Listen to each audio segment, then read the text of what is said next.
नमस्कार दोस्तों, कहानी क्राइम चैनल पर आपका स्वागत है। दोस्तों, आज की हमारी जो क्राइम की कहानी है वो है अंबिकापुर छत्तीसगढ़ से। तो चलिए दोस्तों, शुरू करते हैं क्राइम की इस सच्ची कहानी को। सड़क किनारे भीड़ भाड़ वाले इलाके में एक मुची और ऑटो वाले के बीच में झगड़ा हो रहा था। झगड़ा कुछ ज्यादा ही बढ़ जाता है। घटना स्थल पर लोगों को पुलिस बुलानी पड़ जाती है। जब पुलिस आती है तब उन दोनों को शांत कराया जाता है और शांत कराने के बाद झगड़े का कारण पूछा जाता है। तब वो ऑटो वाला कहता है कि साहब, मेरे पैर में 1 इंच का अंतर है, यानी कि पैर छोटे और बड़े हैं, जिसकी वजह से मुझे चलने में दिक्कत आती है। यदि मेरा जूता 1 इंच ऊपर बन जाए और 1 इंच नीचे रह जाए तो उससे पैरों में अंतर पड़ जाता है और इसलिए मैं इसी व्यक्ति से हमेशा जूते और चप्पल बनवाता हूँ। लेकिन फिर भी इसने इस बार बिल्कुल एक जैसे बना दिए हैं। इसी बात को लेकर मोची परेशान था। उसने कहा, साहब, मुझसे गलती हो गई है। उस ऑटो वाले को कहीं बाहर जाना था। झगड़े को शांत तो करा दिया जाता है, लेकिन शांत करने के बाद जब लोगों को पता चलता है लगभग 9 महीने के बाद कि उनमें से एक व्यक्ति की हत्या हो चुकी है, और हत्या भी सामान्य नहीं थी बल्कि असामान्य तरीके से हुई थी, जिसको सुनने के बाद लोगों के रोंगटे खड़े हो जाते हैं। लोगों की रूह कांप जाती है। हत्या करने वाला कोई और नहीं था, वो था जिस पर हम सबसे ज्यादा भरोसा कर सकते हैं। एक ऐसा रिश्ता जिसे दुनिया में सबसे ज्यादा मजबूत रिश्ता माना जाता है। उसने रिश्तों को हमेशा के लिए तार तार कर दिया था। और जब इस घटनाक्रम का खुलासा होता है तो लोग वाकई परेशान हो जाते हैं, भयभीत हो जाते हैं। दरअसल अंबिकापुर के पास एक जगह है जिसका नाम है गर्दनपाट। गर्दनपाट मंदिर के पीछे एक बहुत बड़ा तालाब है और गांव के कुछ लोग इसी तालाब के किनारे बैठकर मछलियां पकड़ रहे थे। और इसी बीच लोगों को कुछ ज्यादा ही दुर्गंध आ रही थी। उस दुर्गंध से लोगों का जीना मुहाल हो रहा था, परेशान हो रहे थे। तभी लोगों ने आपस में कहा कि ऐसी क्या वस्तु है जो बहुत बुरी तरह से सड़ रही है, जिसमें से बहुत ज्यादा दुर्गंध आ रही है। तभी उन मछली मारने वाले लोगों ने देखने की कोशिश की कि आखिरकार दुर्गंध आ कहां से रही है। तभी वो मछली मारने वाले सीधा उस तरफ जाते हैं जहां से ज्यादा दुर्गंध आ रही थी। वहां जाकर देखते हैं तो तालाब के किनारे ही एक बोरी में बंधा हुआ कुछ सामान था जो तैर रहा था। तभी उन्होंने उस बोरी को बाहर निकाला। बाहर निकालने के बाद देखते हैं कि उसके अंदर एक इंसान के पैर रखे हुए हैं। पैर आदमी के हैं या महिला के हैं, ये पता करना तो मुश्किल था। तब सूचना दी जाती है पुलिस को और अंबिकापुर की जो पुलिस थी वो घटना स्थल पर पहुंच जाती है इस मामले की जांच पड़ताल करने के लिए कि आखिरकार क्या माजरा है।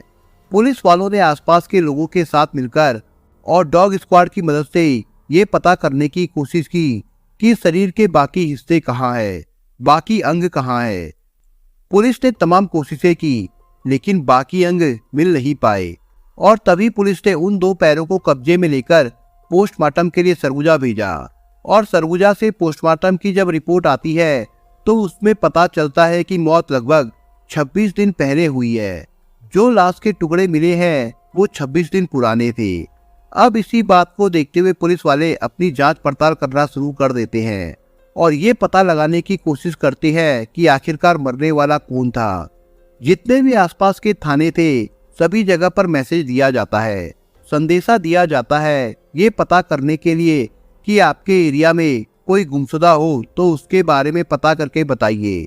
जितने भी आसपास के जनपदों में गुमशुदा लोग थे सभी के परिवार वालों को बुलाया, उनसे बातचीत की, लेकिन पुलिस को कोई सफलता नहीं मिलती है। इसके बाद सोशल मीडिया पर भी एक संदेश डाला जाता है ये पता करने के लिए कि हमें 2 पैर मिले हैं, मरने वाला आदमी कौन है, इसके बारे में जो भी कोई सूचना देगा उसे उचित इनाम दिया जाएगा। लेकिन काफी समय निकल जाता है और कोई भी व्यक्ति ये आकर तस्दीक नहीं करता कि उसके परिवार का कोई सदस्य गायब है। धीरे धीरे करके 4 महीने से ज्यादा का समय बीत जाता है और 4 महीने में भी पुलिस को कोई सफलता नहीं मिलती। एक दिन जो यहाँ के एसपी होते हैं अमित तुकाराम, उनके मोबाइल पर एक मैसेज आता है और उस मैसेज में लिखा हुआ था कि मेरी एक जानने वाली है जिसका नाम ललिता है। इनका भाई कई महीनों से लापता है। बस तुकाराम जी को लगता है कि शायद यहाँ से कोई ना कोई क्लू मिल जाएगा, इसलिए उन्होंने उस व्यक्ति को और उनके जानने वाली उस महिला को भी बुलाया। उनको बुलाने के बाद उनसे पूछा कि तुम्हारा कौन है जो गायब हुआ है। वो कहती है कि मेरा भाई है जिसका नाम राजेश जायसवाल है, लगभग 3-4 महीने से गायब है। उसको हर जगह तलाश करने की कोशिश की लेकिन वो कहीं मिल नहीं रहा। तब एसएसपी जो होते हैं वो उसे उन दोनों पैरों के फोटोग्राफ दिखाते हैं और दिखाने के बाद कहते हैं कि हमारे पास इन पैरों के अलावा और कोई ऐसी जानकारी नहीं है जिसके आधार पर हम कह सके कि ये तुम्हारे भाई के हैं। तभी वो उन फोटोग्राफ्स को देखती है और गौर से फोटोग्राफ्स देखते देखते कहती है कि ये तो मेरे भाई के पैर हैं। ये बात सुनकर पुलिस हैरान हो गई कि आखिरकार पैरों से इन्होंने कैसे पता किया। दरअसल उसका भाई ऑटो चालक होता है और ऑटो चालक होने के साथ साथ उसके दोनों पैरों में अंतर होता है 1 इंच का, और उस अंतर को उसकी बहन बिल्कुल साफ जानती थी क्योंकि बचपन से लेकर उसके पैरों में अंतर था और इस अंतर को बराबर करने के लिए वो हमेशा स्पेशल तरीके से जूते और चप्पल बनवाया करता था जिससे कि दोनों पैरों का अंतर पूरा हो जाए। इस बात को देखते हुए पुलिस को यकीन नहीं हो रहा था क्योंकि पुलिस को लगा कि शायद पैर कटे हुए हैं, वो ऊपर या नीचे से भी काटा हुआ हो सकता है। इसलिए उन्होंने महिला के माता और पिता दोनों को बुलवाया और उनका डीएनए के लिए सैंपल लिया जाता है और फिर उस लाश के सैंपल और उनके सैंपल को डीएनए जांच के लिए भेज दिया जाता है। उस लाश के जो अंश मिले थे उनका डीएनए सैंपल जब जांच के लिए भेजा तो कई महीनों का समय बीत जाता है और जब जांच रिपोर्ट आती है तो पता चलता है कि उस ललिता नाम की महिला ने जिसने दोनों पैरों के आधार पर पहचान की थी वो सचमुच उसके भाई के थे क्योंकि डीएनए सैंपल की रिपोर्ट उसके माता और पिता से मैच कर जाती है। अब ये हत्या किसने की है ये पुलिस के लिए एक सवाल था और यही पुलिस के लिए जांच का विषय भी था। इस महिला से पूछा जाता है कि तुम्हारा भाई कहाँ रहता है, तो वो बताती है कि उसका भाई अपनी पत्नी के साथ परिवार से बिल्कुल अलग सरगुजा के अंबिकापुर इलाके में रहता था और तब उसकी पत्नी को बुलाया जाता है जिसका नाम सुनीता जायसवाल होता है, जिनकी सन 2018 में शादी होती है। शादी के बाद दोनों अकेले ही शहर में रह रहे थे। तभी इस महिला से पूछताछ की जाती है तो उसने कहा कि ये मेरा पति नहीं हो सकता, मेरा पति तो कमाने के लिए बाहर गया हुआ है, अक्सर वो कई महीनों के लिए गायब हो जाता है, मेरा पति जल्दी ही आ जाएगा। उस महिला को 2-3 दिन थाने में रखा जाता है और उससे सख्ती से पूछताछ की जाती है लेकिन महिला ने किसी तरह का जवाब नहीं दिया।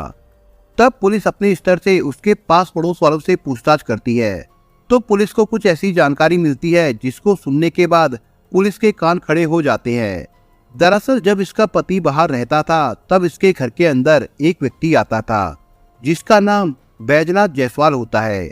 वो इसी घर में रहता था और लोगों को लगता था कि शायद इन दोनों ने मिलकर ही उसकी हत्या की है। तभी पुलिस वाले उस बैजनाथ और सुनीता जो राजेश जायसवाल की पत्नी होती है उनसे पूछताछ करती है और पूछताछ करने के बाद तब कहीं जाकर ये दोनों चौंकाने वाला खुलासा करते हैं। पुलिस इनके साथ एक दांव खेलती है। वो कुछ इस तरह से है, जब सुनीता के पास जाते हैं तो कहते हैं बैजनाथ हमें सुनीता ने सब कुछ बता दिया है, और जब सुनीता के पास जाते हैं तो कहते हैं कि हमें बैजनाथ ने सब कुछ बता दिया है, यानी कि एक दूसरे पर डाल देते हैं और यहीं से पुलिस का ये दांव कामयाब हो जाता है। पुलिस वाले पूछताछ करते हैं तो बताते हैं कि सन 2018 में शादी के कुछ ही दिनों के बाद इस महिला ने शर्त रखी थी कि वो अपने ससुराल में नहीं रहेगी बल्कि इसे कहीं भी अलग रहना है, चाहे कहीं भी हो लेकिन ससुराल में नहीं रहना है। तब उसका पति राजेश जायसवाल अपनी पत्नी सुनीता को लेकर सरगुजा आ जाता है और वहीं पर किराए के मकान में रहने लगता है। 2 महीने का ही समय हुआ था। जब ये सब्जी लेने के लिए जाती थी तब ये लड़का उसे रास्ते में मिलता था जिसका नाम बैजनाथ होता है और बैजनाथ से इसको मोहब्बत हो जाती है, इश्क हो जाता है। दोनों को पता ही नहीं चलता कि ये कब एक दूसरे के बहुत ज्यादा करीब आ जाते हैं। और जब इसका पति घर पर नहीं होता था तब बैजनाथ इसके घर पे होता था। दोनों एक दूसरे के साथ शारीरिक संबंध बनाते थे। क्योंकि ये किराए पर रह रहे थे इसलिए आसपास के लोगों को इनके साथ रहने से कोई ऐतराज नहीं था, कोई परेशानी नहीं थी। लेकिन जब उसका पति राजेश घर पर आता था तब आसपास के लोग कहते थे कि तुम्हारी पत्नी के साथ कोई लड़का है जो अक्सर रहता है। शायद कुछ ना कुछ दाल में काला है। राजेश जब अपनी पत्नी से बातचीत करता इसके बारे में तो वो कहती है कि आसपास के लोग तुम्हें भड़काते रहते हैं, परेशान करते रहते हैं, ऐसा कुछ भी नहीं है। और ऐसे ही धीरे धीरे करके 1.5 साल का समय बीत जाता है। 1.5 साल का समय बीत जाने के बाद भी किसी को इसकी कानो कान खबर नहीं होती। लेकिन एक दिन राजेश कहता है कि मुझे आज जरूरी काम से जाना है, और वो ये कहकर घर से निकलता है कि मैं अभी कुछ दिनों के बाद ही वापस आऊंगा। बस वो ये कहकर घर से चला जाता है। रात के 8 बजे अचानक राजेश घर में एंट्री करता है। जब वो घर पर आकर देखता है तो सचमुच उसकी पत्नी और उसकी पत्नी का जो प्रेमी होता है बैजनाथ, दोनों एक साथ हम बिस्तर थे, एक साथ संबंध बना रहे थे। और ये देखने के बाद राजेश आग बबूला हो जाता है, और आग बबूला होते ही वो अपनी पत्नी के साथ मारपीट करने लगता है। जैसे ही वो अपनी पत्नी के साथ मारपीट कर रहा था तभी बैजनाथ को मौका मिलता है, और वहीं पास में एक लोहे की रॉड रखी हुई थी। उस लोहे की रॉड को राजेश के सिर में बहुत तेजी के साथ मार देता है, और रॉड लगते ही राजेश जमीन पर गिर जाता है, जिसकी वजह से उसके सर से बहुत ज्यादा खून निकलने लगता है। कुछ ही देर के बाद उसकी मौत हो जाती है। अब उसकी पत्नी सुनीता और उसका प्रेमी बैजनाथ ये समझ नहीं पा रहे थे कि आखिरकार इसका क्या करे। पूरी रात शव घर के अंदर ही रहता है। अगला दिन निकलता है तो वो सोचते हैं कि इस शव को अगर यहाँ से दूर कहीं फेंक के आएंगे तो लोगों को पता चल जाएगा, क्योंकि बीच गांव में वो रह रहे थे जहाँ आसपास बहुत ज्यादा आबादी थी। अब बैजनाथ सीधा बाजार जाता है, और बाजार जाने के बाद एक आरी खरीद के लाता है, ऐसी आरी जिससे लोहा भी काटा जा सके। आरी घर पे लाने के बाद रात के 8 या 9 बजे के बाद से शरीर को काटना शुरू कर देता है, और शरीर काटते काटते सुबह के 4 या 4:30 बज जाते हैं। और तब तक वो शव के सिर्फ 8 या 10 पीस ही कर पाया था, और दिन निकल आता है। अब अगर इतने बड़े बड़े पीस को यहाँ से लेकर जाते हैं तो जाहिर सी बात है उनकी पोल खुल जाएगी। उन्होंने एक दिन और होने का इंतजार किया, और एक दिन और होने के बाद अगली रात फिर से लाश के टुकड़े करने शुरू कर दिए। पत्नी उसके छोटे छोटे टुकड़े करती है, जबकि वो आरी से उसकी हड्डियों को भी काट रहा था, और लगभग 50 से ज्यादा टुकड़े शरीर के करता है, और फिर बोरी के अंदर भरता था। उसके बाद उसने गर्दनपाट मंदिर के पीछे उन टुकड़ों को फेंक दिया, और कुछ बोरे उसने दूसरे इलाके में फेंके जहां पर जंगल होता है। ये उन बोरों को शहर से 20 या 25 किलोमीटर दूर अपनी बाइक के माध्यम से फेंकने जाता था। उन्हें लग रहा था कि शायद इस घटनाक्रम का कभी खुलासा नहीं होगा। गर्दनपाट मंदिर के पीछे जो तालाब था, जब वहां लोग मछली मार रहे थे, उन लोगों को इस लाश के कुछ टुकड़े मिल जाते हैं, और इससे घटनाक्रम का खुलासा हो जाता है। और पुलिस जब इस घटनाक्रम का खुलासा कर रही थी तो वाकई पुलिस भी हैरान थी, क्योंकि जिस जिस रात ये लोग लाश के टुकड़े कर रहे थे उन रातों को भी वो दोनों एक साथ शारीरिक संबंध बना रहे थे। हद तो तब हो जाती है जब राजेश के शव के टुकड़ों को ठिकाने लगाने के बाद फिर वो व्यक्ति बैजनाथ उस महिला के साथ पूरी तरह से रहने लगता है। और जब जब घर का सदस्य सुनीता के पास आता था कि राजेश का कहीं अता पता नहीं चल रहा है, तब वो लड़का गायब हो जाया करता था।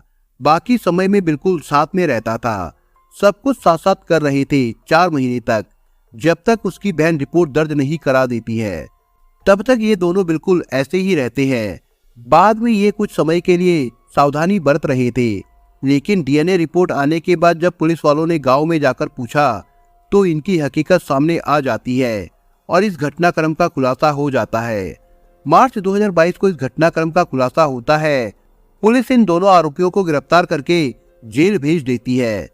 और जब इस घटना का खुलासा होता है तो वाकई लोग सुनकर हैरान थे, परेशान थे कि आखिरकार वो महिला अपने पति के साथ ऐसा कैसे कर सकती है। दोस्तों, इस कहानी के बारे में आपके विचार क्या है, हमें कमेंट बॉक्स में जरूर बताएं। और दोस्तों, अगर आपको हमारा काम पसंद आया हो तो वीडियो को लाइक शेयर जरूर करिए। और अगर आपने अभी तक चैनल को सब्सक्राइब नहीं किया हो तो जाने से पहले चैनल को सब्सक्राइब जरूर करिए। दोस्तों, धन्यवाद।